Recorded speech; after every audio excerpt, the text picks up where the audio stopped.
In this breakdown of episode 6, we've got thirst traps, fanfiction fantasies, and the revelations of shady stuff going on behind the scenes.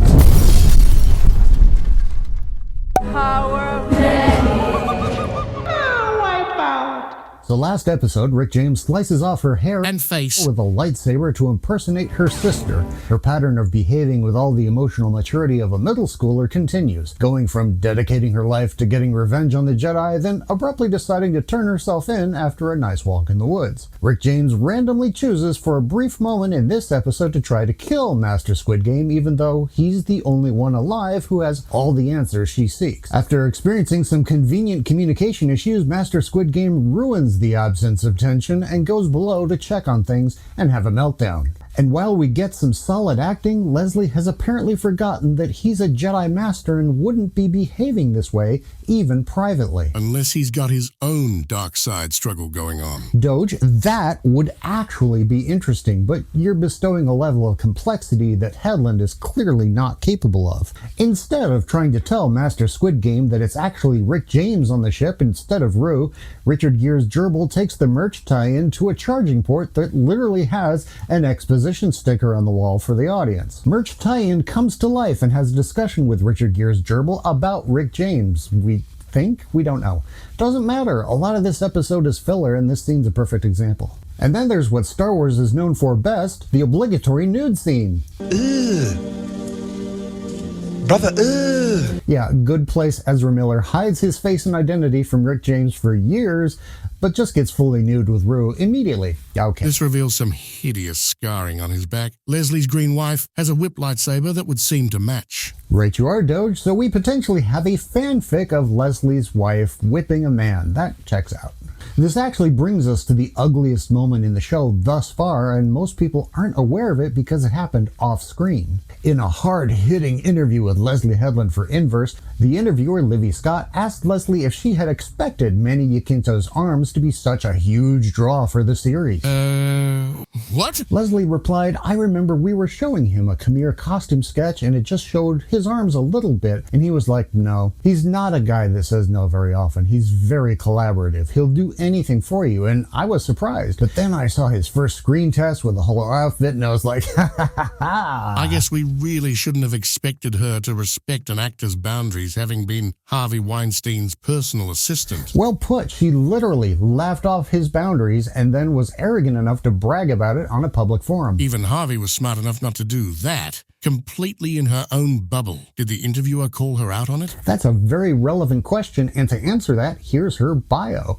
Livy Scott is an entertainment writer based in Atlanta, Georgia. Her passions include minority studies and aesthetically pleasing celebrities, and she usually finds a way to shoehorn both into her work. Oh. Yeah. Anyway, I want to give a shout out to Manny. You acted your ass off with what little you had to work with in this episode, and I'm just going to refer to you by name from here on out. No more stupid names. Mad respect. When it comes to acting, I want you to consider something for a moment.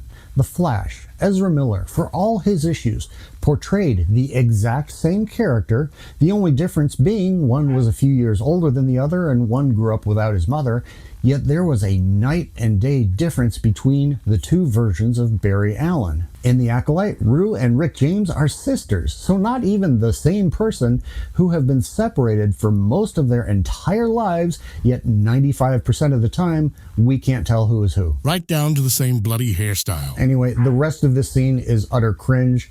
She keeps glancing at his dick. We get it, so let's skip ahead. For reasons that make absolutely no sense, Richard Gere's gerbil tries to confront Rick James directly instead of just going to Master Squid Game.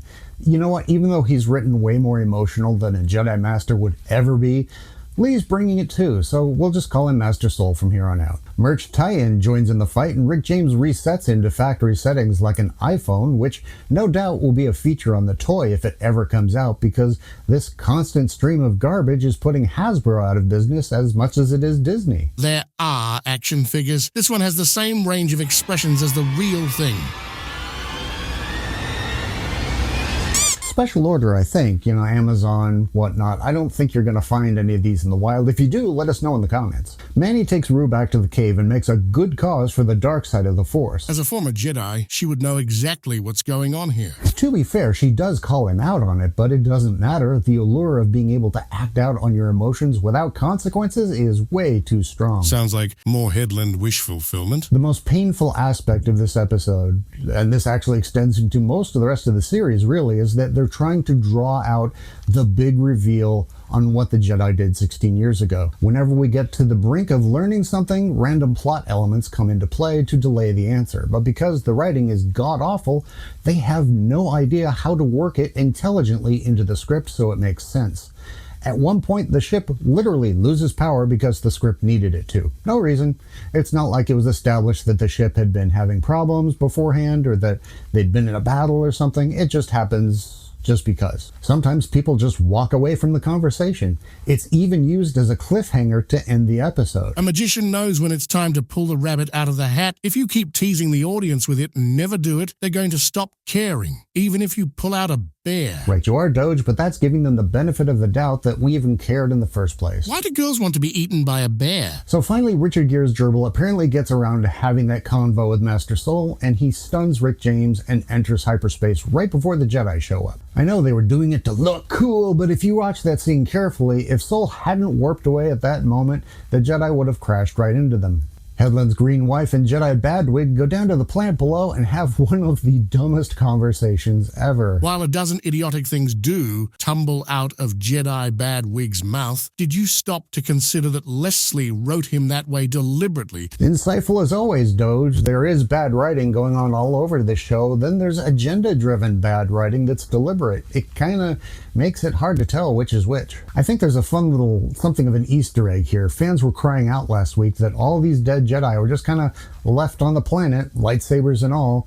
So this week we get this. We should prepare these bodies for burial. Which was clearly recorded with a different mic and dropped in at the last moment. We should prepare these bodies for burial. How thoughtful. Hey, if Jedi Badwig thought it was Master Soul, why not just try to contact him again? Hey, shut up. And then we have an interaction with one of the bugs just to remind everyone that Leslie Headland's wife has a whipped lightsaber. Which, while technically canon, was outlawed by the Jedi, if I recall. Hey, shut up. So then... And what's with the bugs? We've seen them asleep in the dark, but they're attracted to light. And this one was out during the daylight? Are they nocturnal or not? They're whatever the script needs them to be at that moment. Don't overthink it or you're going to end up in the Corgi crazy house. What's a Corgi? This entire episode felt like more than just a fanfic, though.